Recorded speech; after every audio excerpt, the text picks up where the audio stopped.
nzambe aza moko nzambe aza tiki nzambe fulani nzambe aza moko diversité ya don mpe ya ministère mpe ya croyance nde esalaka sorti ke tozala oyo aza na église tele oyo aza na église tele biso nde tosambelaka nzambe moko. Alors eloko epermettre biso toya awa eza circonstance ya kokufela mama kasi biso nyonso toza tobotami mpe un jour te tokobenga mpe tokokufa soki otali moto nyonso zolo na ezotalaka na sango mo mpe zolo eta likolo. Cela veut dire que moto nyonso nous sommes tobimi na poussière mpe tokoretourne biso tokozonga so na putulu nde yango wana tokosenga omimona te kino poske namelaki mwa vino mwa boye nde nakokumisa nzambe te kolia na komela ekoki kobikisa moto te oyo ekoki kobikisa moto eza croyance na yo epai ya nzambe oyo ezondima. Voilà, il y a moyen de vous permettre que, comme nous avons mettre à temps et à circonstance, dans chaque circonstance, dans chaque temps, tu peux savoir dans la bonne parce que nous avons voilà, ce que vous avez ce que vous avez mais vous allez concentrer. Oui, bah que tout ça, ce qu'on attend, ressemble à un exemple de moko, pour les arts et les missions. Amen. Amen. Donc, moi, le yembo. Yesu azali awa, Yesu azali awa, Yesu azali awa, na biso ya solo. Yesu azali awa, Yesu azali awa, Yesu azali awa, na emba ya solo. Alleluia, Alléluia, Alléluia, na Yesu. Oh, Yesu longa, Alléluia, Alléluia, Amen.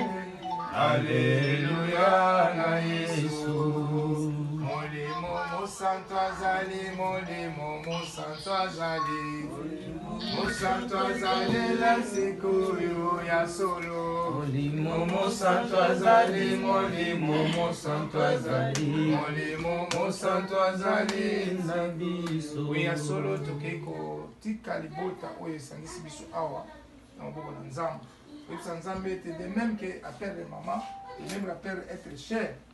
Je peux vous résumer tant que je ne vais pas vous yango nazali kozongisa libota wana na mawa wana ya motema lilobi ke olela na bato baza kolela mpe osepela mawa bazosepela biso circonstance emene biso awa c'est parce que tozali kolela na ndeko na biso mama na biso koko nde yango wana biso toya voilà pourquoi tokozongisa libota na balibota nyonso ndenge matanga ebandaki na ndenge esila na maboko na nzambe kimia ekota esengo ezala libota nyonso biso toya kokonsole libota wana tobundela moto na moto akisa parole na ye par rapport à circonstances.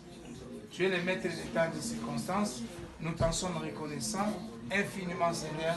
Totiki libota o na maboko na yo, totiki na bandeko yo baye ko se compature na maboko na yo.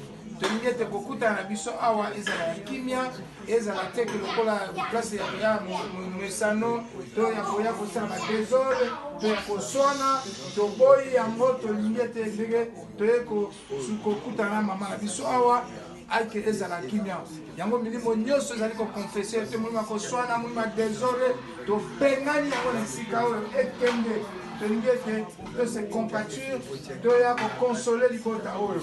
Voilà la raison oyo tokutani awa oyo akomela mai ya meli oyo akosala nyonso akosali me na kimia na esengo na consolation na motema tobondeli bongo tolobi amen amen amen. Voilà. Yeah. On va continuer. Maman Paula avec mon bouquet. Comme elle est dans 69 ans. 69 ans pour qu'elle ait une telle idée. Je suis Lingal. Je suis dans problème de mon thème. Bon. Par rapport à Paula Jackie, il faudrait qu'il va changer le thème. Comment tu n'as pas, il a pour un thème plastique. Vous savez, ma situation muito crítico, né? Na verdade. E daí, a família comigo, quando estava bom, vai diminuir lá, vai ser tudo, vai ser operação. No mesmo dia, indo para fazer. Já, você tem que entender, né? Já. Na même jour bakokende na nzela mpo na même jour bakokende mpo basala opération batie motema parce que docteur alobaki soki soki na baproblème moko mpe asante docteur alobaki faza malamu mpo asala ye opération e na mwa ntango wana nakami na nzela mpo bakende bacharge motema mère amikofilaki sadi bakokosala so opération te amikofilaki déjà alors bakokenda lelo je pense qu'il y a des images là-bas dans Natala bakokenda lelo eza en choix te eza onzela biso nyonso c'est vrai que ça s'aneva mpe eza ngo motu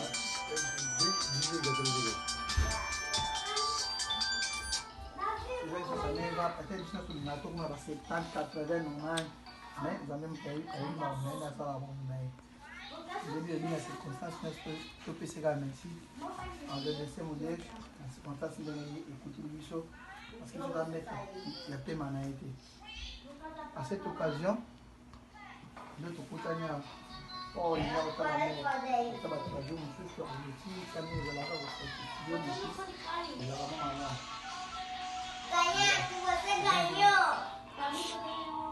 Et là, moi, motu moko na nzela tovanda ya déjà peut-être bazalaki temps ya kosala na mosusu andiaka eloko biloko ozala biloko komela kozala ntina x temps